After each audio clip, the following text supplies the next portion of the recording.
Weeks before the raid, the men who kept the radio watch at Truk already knew how to hear the enemy long before anyone could see him. Their insts were banks of receivers and a ring of direction finders. They listened to American radio traffic across the whole Central Pacific, counted it, timed it, and tried to tell their commanders what the rising volume of it actually meant. The work was easy to describe and nearly impossible to do well.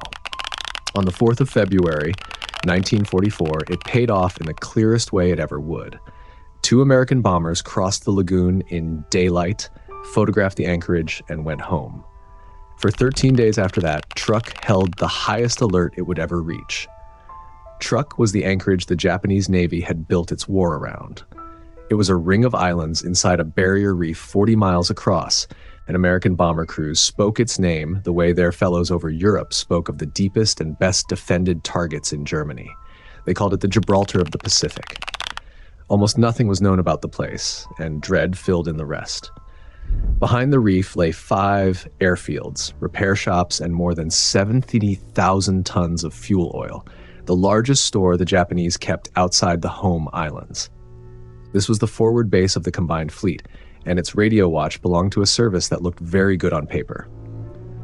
Japanese naval radio intelligence was real, and it worked.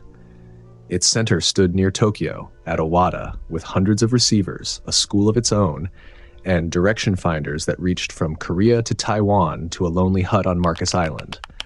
Forward of that sat the fleet communications units, each with a special duty section whose only job was to listen to the enemy. These men had done fine work before. In the Solomons, they once warned an admiral that his night run down the slot had been spotted, and that warning helped hand the Japanese a victory at sea. They could do far more than count signals. At Santa Cruz, these operators had slipped onto the American aircraft radio circuits and listened to an enemy talk his own strike through in his own voice. Off Guadalcanal, they once pulled a submarine's contact report out of the air before the ships it warned of came into view. Given time and an enemy who talked, they were among the best in the world at this. What they could not do was make a commander believe them. The problem was never the hearing. When the liberators came over on the 4th of February, the weeks of scattered signals finally snapped into a single picture. Traffic to the east had been climbing. The bombers proved the enemy could now reach the anchorage itself, and Admiral Menechi Koga, who led the combined fleet, did the only sane thing and pulled his heavy ships out. Battleships, carriers, and cruisers steamed 1,000 miles west to Palau, and they got there in time. The fleet the Americans wanted most was gone before the Americans came, so the operators were right. And being right saved the fleet. It did not save Truk. What could not run fast enough stayed behind, and a great deal could not run fast enough. Merchant ships, tankers, tenders, tired old warships, and the 2 air flotillas left to defend the place. Here, the machine that worked so well at the top began to fail lower down, at the exact level where the failure would decide whether men lived or died. The base could tell that a raid was coming. It simply could not tell when or from where in time for the knowledge to matter. The reasons were physical. Truk had radar, but the sets were crude, and they went blind against planes that came in low across the water. The 40-odd heavy anti-aircraft guns had no fire control radar at all. So the warning net came down to a handful of search planes flying to the horizon and calling back by radio, and there were never enough of them to watch every quarter at once. The listening service could hear a great deal. Hearing, though, is a long way from knowing a bearing, a range, and a time, and a bearing was exactly what the base could not get. Then came the human part, which is always easier to understand than to forgive. For 13 days, the Garrison had lived at full alert, crews by their planes, lookouts staring at empty water. Nothing came. By mid-February, the 2 flotillas, the 22nd and the 26th, had stood down and gone on shore leave. The men who might have met the raid in the air, now resting, sure that this last scare had been as hollow as the rest. 13 days of false alarms will empty any alert. The final days ran as a string of signals, each one a little worse than the one before it. On the 15th, the damaged light cruiser Agano sailed for repairs in Japan, escorted by the old destroyer Oite. Agano had never had any luck. A torpedo had found her at Rabaul in November, and a second one caught her under tow, and now she crawled along on half her shafts. On the afternoon of the 16th, a submarine skate found the pair about 160 miles out and hit her again. That was the same boat that had put a torpedo into the battleship Yamato off Truk on Christmas Day. Agano burned all night and slid under at dawn. Oite turned back toward Truk with 523 of her crew aboard. While that unfolded at sea, the base made one last effort to see what was coming. A search plane went out to sweep the northeast. It never reported. American fighters ranging far ahead of their carriers had found the lone aircraft and shot it down before the crew could make a sound. That silence was itself a kind of message.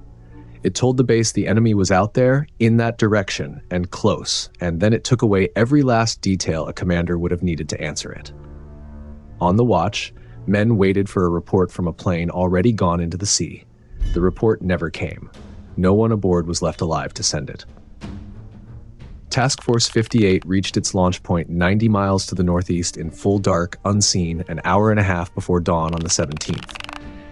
The first aircraft off the American decks were not bombers. They were a sweep of 70-odd fighters sent in ahead of the strike to clear the sky, and the idea was new enough that year to catch a defender flat. They came over the fields at first light. 45 Japanese fighters clawed up just before the Americans arrived, and another 45 during the fight, climbing into a morning that was already lost to them. More than 30 went down in the air. 40 more burned where they sat. The Americans lost 4, and by the time their bombers droned in behind the fighters, Truk had almost nothing left aloft to stop them.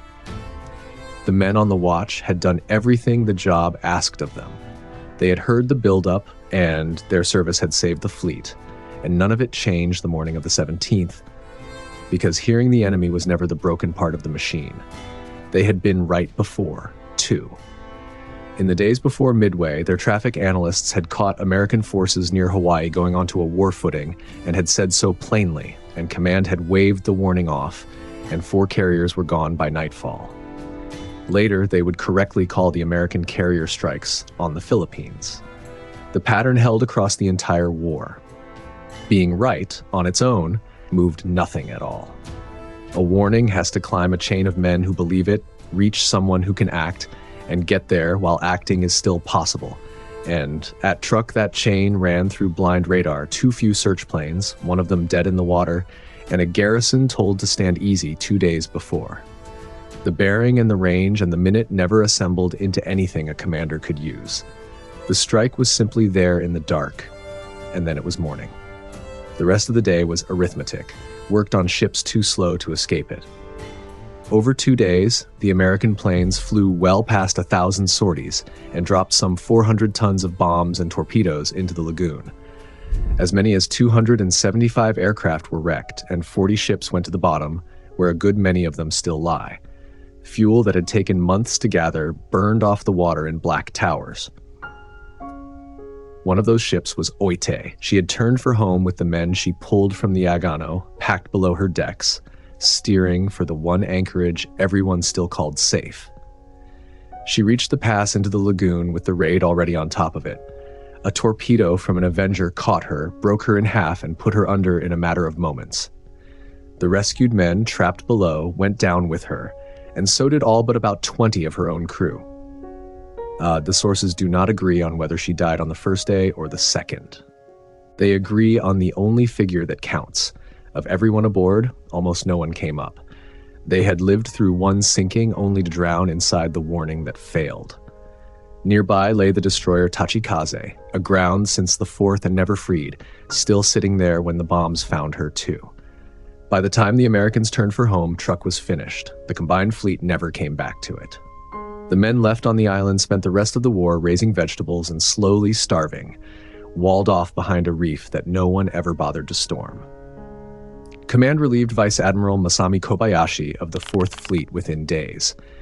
2 mornings had broken the Empire's Gibraltar, and not a single soldier had come ashore to do it. What the record withholds in the end is the men on the watch themselves. We know the shape of their work from the far side, from American interrogations and captured papers. from a technical report that mentions almost offhand a young sailor born in Hawaii, chosen because he spoke good English and trained for 6 weeks in intercept procedure. We know the receivers and the direction finders and the standing orders they worked under. We do not have their own account of the hours before the 17th, of what reached their headphones and what they sent up the line and what any of them thought when the search plane went quiet. Most of them left nothing. Many did not live to leave anything. So the service that spent the war listening to everyone else is at the very end the one voice missing from its own story. They heard it coming. That was never the hard part. The hard part was turning what they heard into an answer that came in time, and that was never a thing the men on the watch could fix.